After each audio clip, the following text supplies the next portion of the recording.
Okay, I am doing another interview. Today, though, it is a little different. I'm kind of shifting back towards my James Joyce interests and adding another video to my Finnegans Wake playlist. And today I have a guest, Vicki Mahaffey. I believe I'm saying your name right.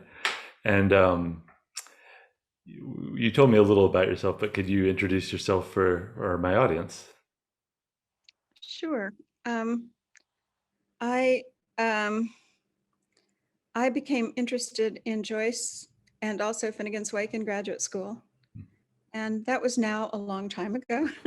But what was amazing about this experience is that it never gets boring. In fact, it gets more enjoyable, funnier, more more emotionally rewarding the longer that I do it. And I think that's very unusual and special. Hmm. And but you was Finnegan's Wake. Probably wasn't your first experience reading James Joyce, right? No, my first experience reading Joyce was actually in high school. I read A Portrait of the Artist as a Young Man, and I wrote a paper arguing that Henry James was vastly superior to James Joyce and got an A+ on that paper. And how has your opinion changed since then? Um, well, I don't read a lot of Henry James anymore, and I read quite a bit of James Joyce. So yes, I guess it's shifted. I feel like Henry James is kind of maybe he seems like he's read less nowadays than James Joyce. Does that seem the case to you? Well, it's hard for me to generalize because I'm not an Americanist.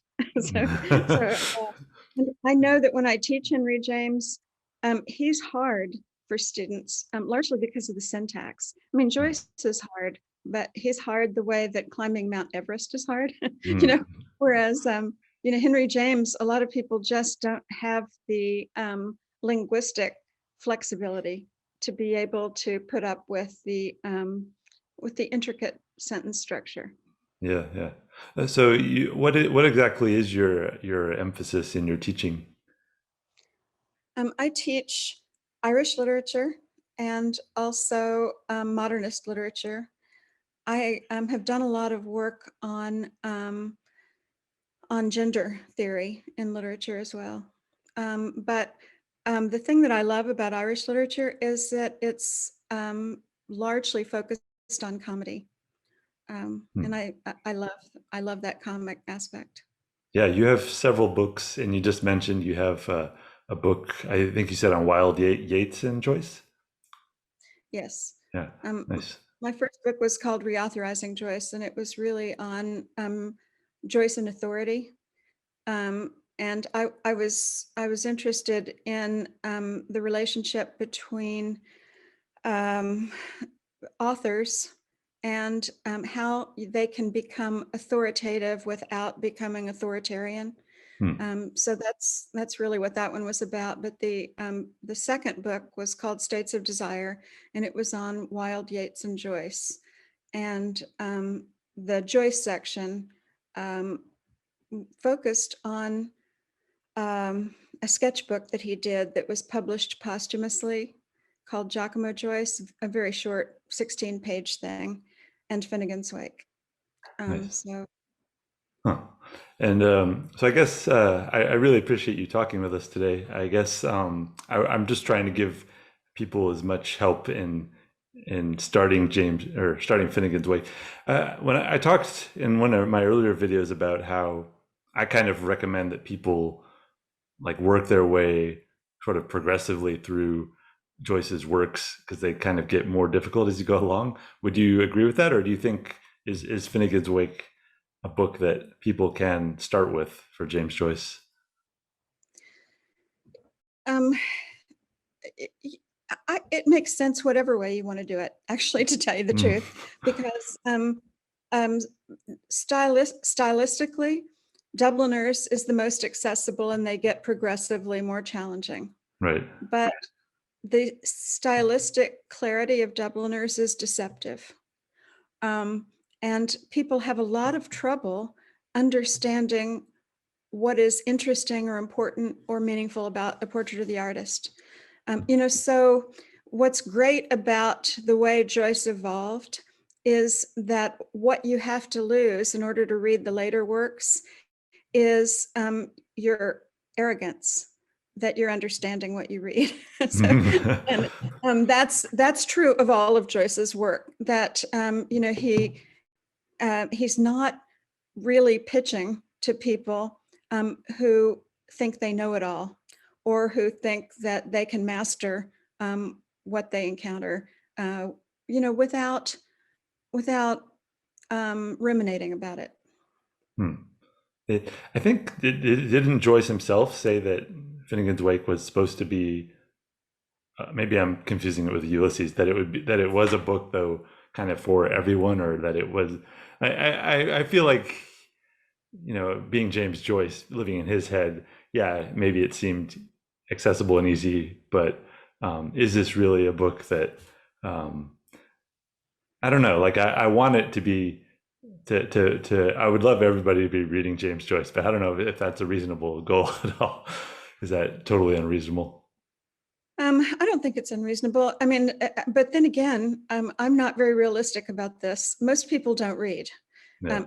Let's say that. The attention span of college students, they do studies on this, and it's going down every year, and it's partly because of iPhones and electronic communication and so forth. So when you put it in that context, it's not likely that a lot of people are going to read Finnegans Wake. But what I really love about it is if you don't get anxious about the fact that you don't understand most of what you're reading, and if you read it out loud and you can listen to it, it is like intravenous creativity.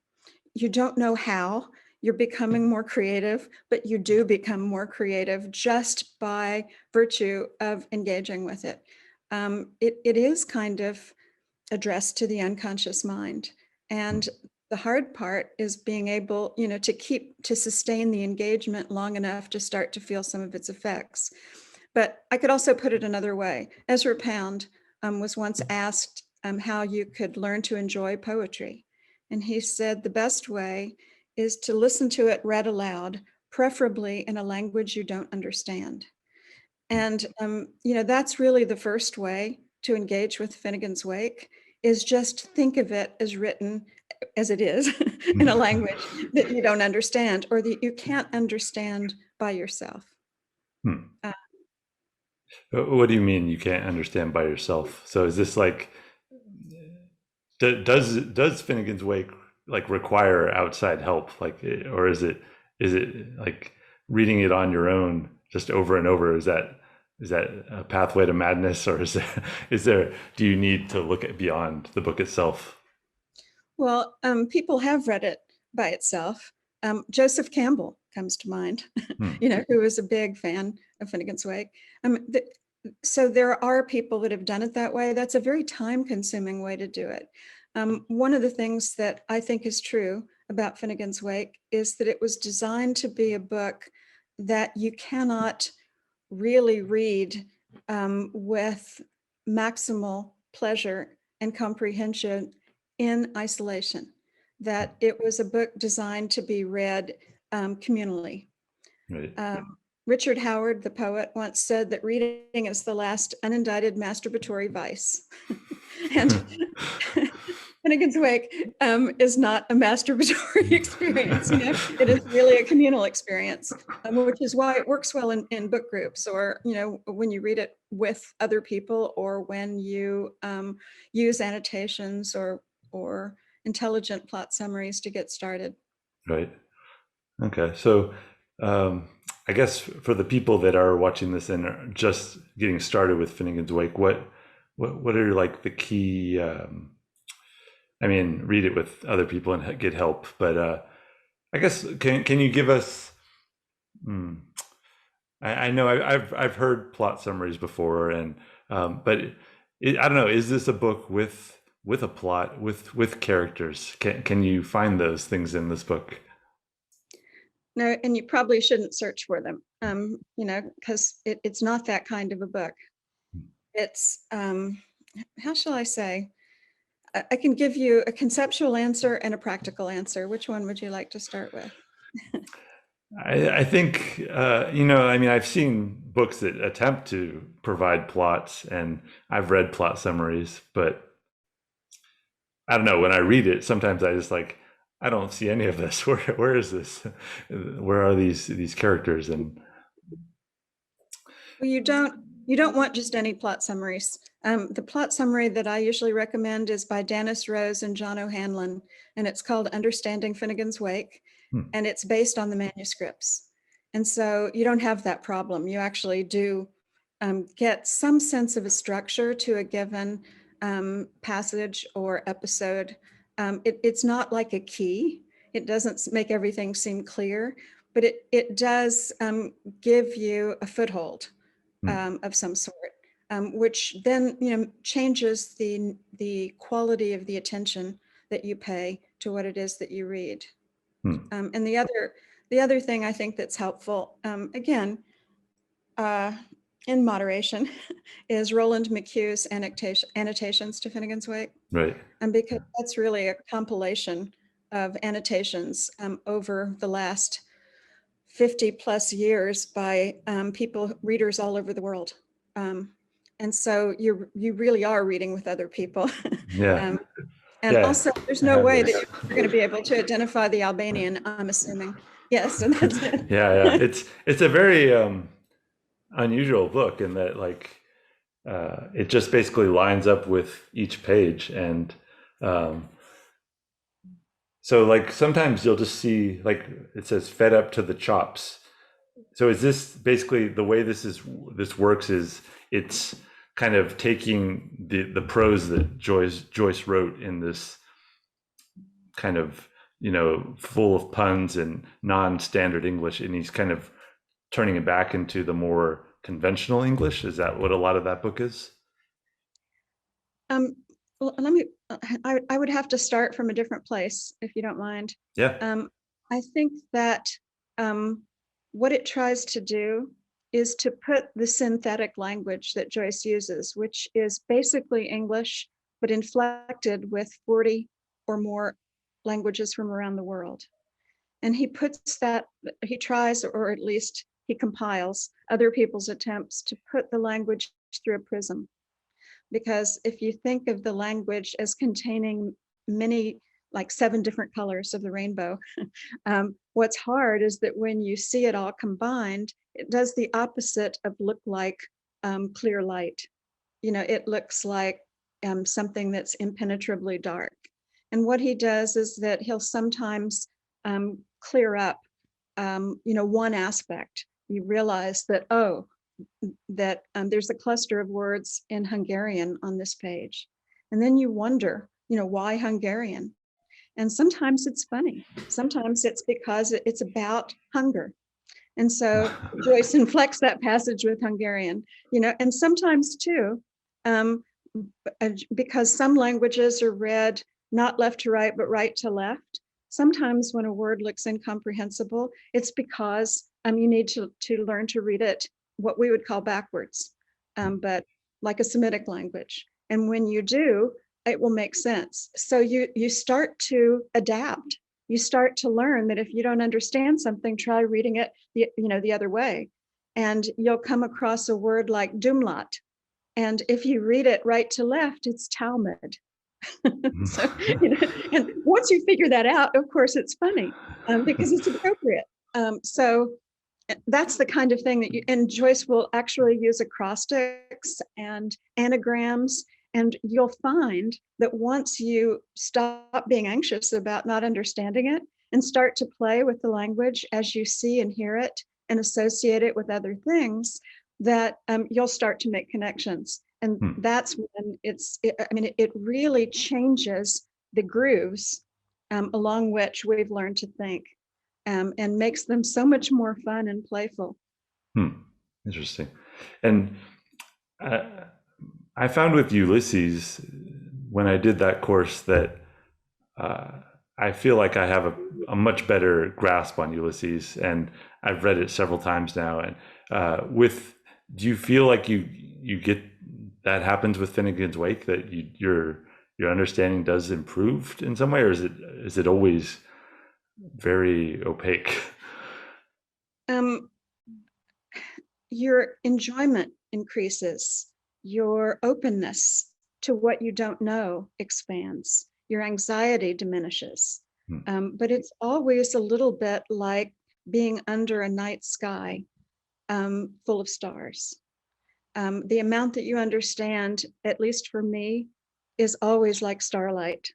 And the darkness is still the primary experience. But that's also what's so incredible about it, because I've also realized, of course, that that's really the truth of what I know in general. You think you know a lot more than you actually do. But can I illustrate this with something a little crazy? Yeah. Finnegans Wake is supposed to be a dream. And it kind of is a dream in a way. It's a dream of global cooperation that has been largely unrealized. That it was written over 17 years during the rise of the Third Reich on the eve of the Second World War. That global destruction and conflict and a massacre was happening everywhere. And I think Finnegans Wake is in part a response to that. It, instead of pitting people against one another in competitive ways, including the way in which they understand or the language they understand, it kind of puts the reader in the position of being open to learning a multitude of different things across time and space and linguistic difference. And the hardest thing for people to do when they start reading Finnegans Wake is to get with the program. So it's to just let that happen, because it's not a comfortable feeling. And the more you've invested in your education, the harder it is, because actually you have come to assume that you're able to understand most things. But you get more comfortable, and you do see more, and you get a lot more appreciative of what you do come to understand, which are like little fireworks in the night. You'll see something that you've never seen before, and you'll have that feeling of a little firework that's just happened. And that becomes the main part of the experience. It's not like, that you have it all down. Yeah, yeah. I've heard, again, coming back to the idea of that there are characters in this book, like some of the character names that I've heard, and I've read a little about, like Humphrey. It's okay, no problem. That's a very Finnegans Wake aspect of random noises coming into the text. So like Humphrey, Chimpton, Earwicker. Is this a character? Like, is this a character we can like point to? And like, what's been your experience in reading Finnegans Wake? Who is this character? Is he the main character of the book? Kind of. Depends on how you define character, because he has three characters, HCE, which are his initials, Humphrey, Chimpton, Earwicker, also known as Here Comes Everybody. And sometimes he's ECH, and sometimes he's CHE, and sometimes, he takes on completely different names, including the names of historical and literary figures, like Oscar Wilde, or Charles Stewart Parnell. So in a way, what Joyce seems to be doing is reminding readers that any literary character is actually made up of alphabetic characters, and that in this sense, that's just more basic than it is in most books, where you have the illusion that those characters add up to a person. He's kind of a pattern of molecules or linguistic molecules, and he combines and recombines, and it exists in relation to other characters, like his wife, ALP, and Olivia Pluribel, or his daughter, Issy, who is also two people, or his twin sons, Shem and Sean, who are also three people. You know what I mean? So these characters are not just letters and changeable names whose order changes and who change in relation to other characters. They're also numbers.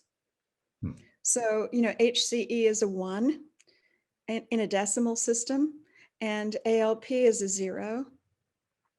And Issy is a 1 who's sometimes 2, and Shem and Sean are 2 who are sometimes 3.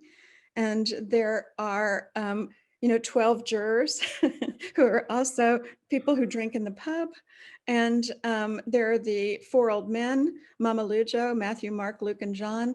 So there's a whole host of characters. But what's interesting is that you don't expect them to be coherent in the same way that we expect people and also literary characters to be coherent, which is part of the fun of it. Yeah. They're still recognizable, but in a variety of different permutations.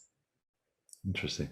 And what about the structure of the book? I've heard it compared to Giambattista Vico's New Science. How important is that for new readers? Should they read that before Finnegans Wake, or is that really just not super essential for the new reader? Have you ever tried to read it? No, I haven't. It is long, and it's interesting. I do have an essay on Finnegans Wake and Vico, and you always get something out of any context. I could say, yes, read Vicas New Science. Also read Giordano Bruno. And while you're at it, read Freud's The Interpretation of Dreams. And any of these things will add something to your reading of Finnegans Wake. But there's a line in Finnegans Wake that says you must wipe your glosses with what you know. And that's really what you learn to do. Sometimes you will learn, a new context, and that will wipe your glosses a little bit differently and change the way in which the clarity with which you see. But it kind of doesn't matter. Whatever increases your interest is a good thing. But in terms of the book structure, what is? I mean, I'm kind of familiar with this too, but why, in your words, why this circular structure? In a way, you could say that all of Joyce's books have some version of this. The fact that Ulysses happens on a single day means that the next day is going to start, and it's going to cycle through to proximate dawn as well. So that sense that reading is something that goes on, that you come back to. One of the things that I've said in the past, which I think is true, is that Joyce's books are not one-night stands. they're things that you want to develop a relationship with, and or you may not want to develop a relationship with, but they become more meaningful as you know them better and at different points in your life. So the cyclical structure really just reminds you that when you get to the end of something, it doesn't mean it's over. It means it's time to start again. And yes, because the last book is called The Ricorso, and because the last words are the beginning of a sentence that begins the first part of Finnegans Wake. So if you really want, it's like the Ouroboros, the snake with the tail in its mouth. There is this sense that there's something that keeps happening as you go round and round in reading it, like the earth turning or things like that. I don't think that Vico, except for this idea of the ricorso, is all that important. It's an architecture, and you can learn as much as you really need about that architecture by reading a Wikipedia article on Vico and the New Science. Yeah. Sorry. No, no There's no problem. way I can stop them from working. They're very enthusiastic about Joyce. um, Yes. nice. Well, I guess yeah, I think those are the main things I wanted to cover. But do you have any final advice for somebody just picking up the book? Um, I think it's fun to listen to Joyce read part of the Anna Livia Pluribel section, which you can read online. Which you can listen to online, because it makes it clear that Finnegans Wake is like music. I'm sure you've listened to it, but he sounds sort of like, don't you know and can't you tell that every telling is a tailing, and that's the he and the she of it. So it's just it gives you a sense that there's a rhythm to the what seems like nonsense. I think I'd also try to channel my inner Lewis Carroll, who is a late addition to the Wake, but people and children especially love Lewis Carroll's innovative use of words in things like Alice in Wonderland and Through the Looking Glass. Jabberwocky comes to mind. And I think, thinking of this as an opportunity to regain the enthusiasm and curiosity about the sheer size and variety and dynamism of the world that we had when we were children is a great idea. And I think, one of the things I would end with has to do with Finn McCool, because Finnegans Wake, the title obviously comes from an Irish drinking song, but it also alludes to Finn McCool, the legendary Irish hero. And one of the great stories about Finn McCool has to do with how he caught the salmon of knowledge. He was working for a druid, and the druid had been looking all his life for the salmon of knowledge. And once you ate the salmon, you would know all things. And he finally catches it, and his apprentice, Finn, is asked to cook it. And he said, whatever you do, don't eat it. And Finn said, I promise. And as he's cooking the salmon of knowledge, he burns his finger on the salmon, and he puts his finger in his mouth. And as he sucks his thumb, he knows all things. So in a way, that is a good frame for what Joyce is doing in Finnegans Wake. He's trying to, help us regain that sense of delight in the unknown that children have, and our curiosity about it, not our anxiety that it may be different or strange. And that's also what's fun about it. Yeah. I found Ulysses to be such a I don't want to say comic, but kind of a just more.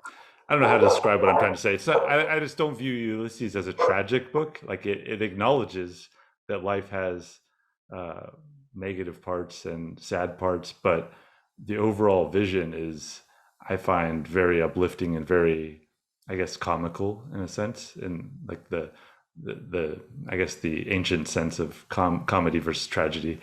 So would you say Finnegans Wake overall is like, does it contain a similar kind of sense of spirit about it? That's beautiful. I think you've completely got the feeling. It's kind of like sunshine and rain at the same time. That's sort of the feeling that you get. And I get it very strongly, especially from the endings of both books, from Molly's soliloquy and from ALP's final monologue in Finnegans Wake, because she is both celebrating her life as she looks back on it and mourning her passing away from it. So I think the spirit is one of acceptance of everything, good and bad, and how that takes a huge heart and an open mind to be able to do, and to feel the pain as well as the humor and excitement that you get from these books. Nice. Well, I think hearing you talk about it makes me want to read it more. I've been reading it very slowly, just like usually a few pages each night, and I'm looking forward to keep going with it. So I really appreciate your sharing your thoughts, and I hope readers will check out your books as well. I'll put a link down below to Thank you. whatever you want to link to, and yeah, I think I really appreciate your sharing your ideas. Thanks. Right. Thank you. Thank you, Vicki.